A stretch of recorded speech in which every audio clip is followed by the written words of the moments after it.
What's up, acolytes? What's up, what's up, what's up? So, to spare you the struggles of watching me kill every Zubat and Geodude I run into, I am going to actually entertain you with a topic of sorts.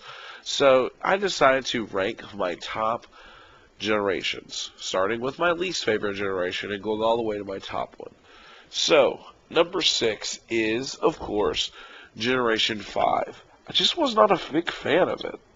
Pokemon Black and White I felt like were really good games. Some people I see argue they were the best game to come out. But I just never got into the story. I was getting married. I was building a life. I didn't have time. I owned them. I played them. Beat them. I just didn't get into the story for them. I mean, there's none of them in my top 15, and I struggle to really think of any of them in that generation I really like, maybe outside of Crocodile.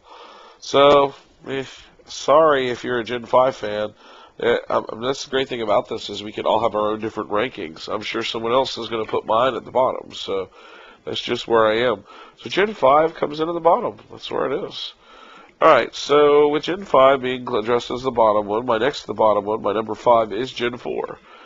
Diamond and Pearl were good games. It's just like Gen 5, I didn't get into them. I wasn't really super into them, so I just moved on. I was still back playing a lot of the previous gens. Especially Gen 4 had big shoes to fill. And I feel like they did a good job. I just never really invested myself into the first DS title launch. So, oh yes, Taco Grande. Vine whip the hell out of this Onyx. Send it back to its Onyxy hell. That leads me to my fourth place. And my fourth place was Gen 6. X and Y were great titles. There were some really awesome Pokemon that I really enjoyed. I mean, they were like, Tyrantrum's in my top 5. You gotta go so that there was some really good quality stuff there. So, good stuff. I really felt like from the start you had a really good dynamic. The storyline was great. It was catchable. You know, my only complaint was that main city with the big tower. God, I should know the name. I've played it. Electric gyms in the middle of it. That city was really annoying. Oh, check it out. Queen Q's evolving. I was so waiting for finding a Moonstone.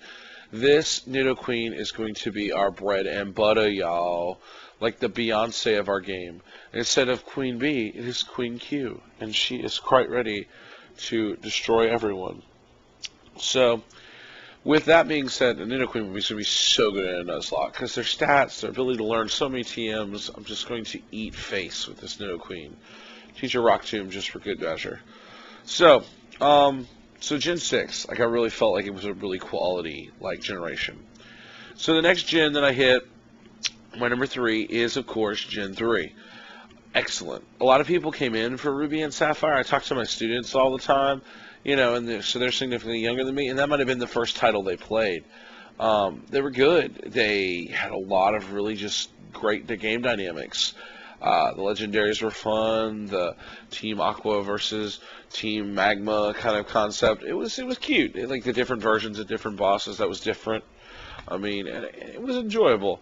You know, the storyline was interesting. It really sort of kept you going, and it wasn't just beat a gym, beat a bit, gym, beat a gym. I feel like that's where some of the gens have weaknesses.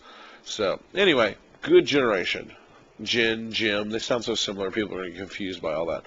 Anyway, so my number 2 generation was Gen 2.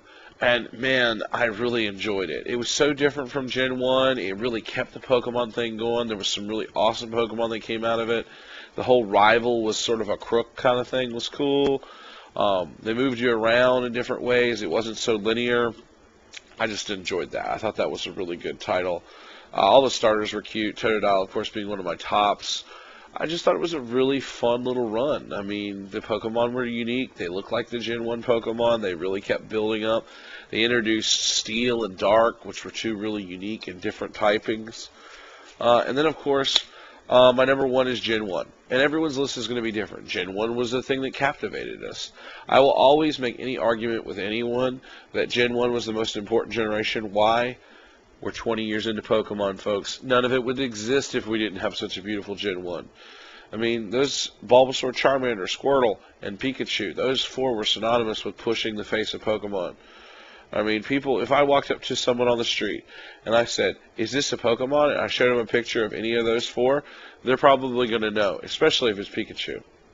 And Pikachu, I mean, not my favorite. I mean, I think the little guy's great. My son has one. He loves it and hugs it. But Pikachu, like, it's sort of the face of Pokemon. Someone sees Pikachu and they're like, oh, Pokemon. So the Gen 1 is where that's all at. And I really felt like maybe the storyline was a little weak with Gen 1, but the Pokemon themselves, you can't beat them. It's so great. So, anyway, a couple little things I'd like to add here.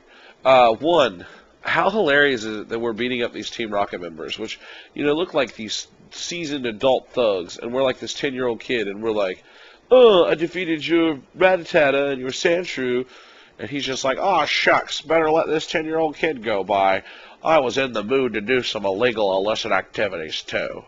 You know, like, it's hilarious that they're just like, oh, well, guess I failed at being a bad guy. Go on by, kid. Here's a lollipop. But anyway, every faction that you fight is like that. Everyone's like, yeah, you beat my Pokemon, but I have a gun. I guess Pokemon would be a darker rating if that was the case. Anyway, I've always wondered that. I thought I'd just throw that out there and see what you thought. By the way, leave your ranks on the generations down in the comments. I'd love to see what you guys think your top 6 are. It'd be cool. It's nice to. I love Pokemon for the generational differences. Here comes the Super Nerd. He's like, hi, I'm Super Nerd Miguel, which I thought was hilarious that it's Miguel. Like, I am Miguel. Like, the translation for that from the Japanese to the English must have been like, what? What do they call this guy? I think it's funny that he's like, I have 2 fossils, so the only way we can mediate and solve this problem is that if you beat me up, you can have one. Otherwise, the logic there isn't exactly good. Then we have this boring fight because he has poison types and stuff, and it's just such a pain in the ass to kill him. Luckily, my Queen Q can just, like, eat their faces slowly. But, why Queen Q eats faces? Another thing. I'd really like to try to hit 100 subscribers by Christmas, so please tell your friends if they like anything about Pokemon to look at this video, subscribe to my channel. They don't even have to watch the videos. I just love their sub numbers. My goal when I was setting out to do this, coming back and getting all this set up, was I want to hit 100 subscribers by Christmas. I'm not realistic. I don't want to have, like, I mean, don't want to, but I don't expect to have, like, thousands of followers. But I was like, if I can hit 100 subscribers, I feel like I made a difference and showed people what I enjoy doing. So tell your friends, I want to hit that 100. If I can hit it by Christmas, that could be your Christmas present to me. Anyway, so just going along with the generations, guys, I really felt like that was sort of a really super solid list. And so you can tell me what yours are, but like I said, I'm pretty steadfast. Maybe you can convince me otherwise. Oh, I hate coughing in these gens. They gave it levitate, so ground moves don't work on it, even though ground moves are super effective. So I don't ever really carry a psychic, so I just have to pound them. They give you good EXP in the wild, though. Coughings really do. I remember just, like, grinding them in the abandoned house on Cinnabar Island to level up some of my Pokemon at that point.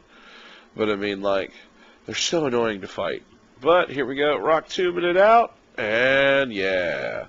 Alright, so I beat Super Nerd Miguel, and everything is good in the world. So, the next goal is that I have to choose a fossil. And all of you want me to choose the Amistar fossil, but I just can't do it. I'm not a big Amistar fan. Sorry, Lord Helix. Let's go with the Dome fossil. I always liked Kabutops, but I just never really used one. But in this Nuzlocke run, maybe a Kabutops is in order. We'll see. Alright. Aerodactyl's another one of my favorites, so I might have to go back and do that. Because Nuzlocke rules say you can, and that's awesome. Let's get the hell out of this cave. Fresh, sweet sunlight, please bathe me in your gloriousness. Run, run, run, run. Alright, guys, I'm going to get into the light. Oh, see you next time.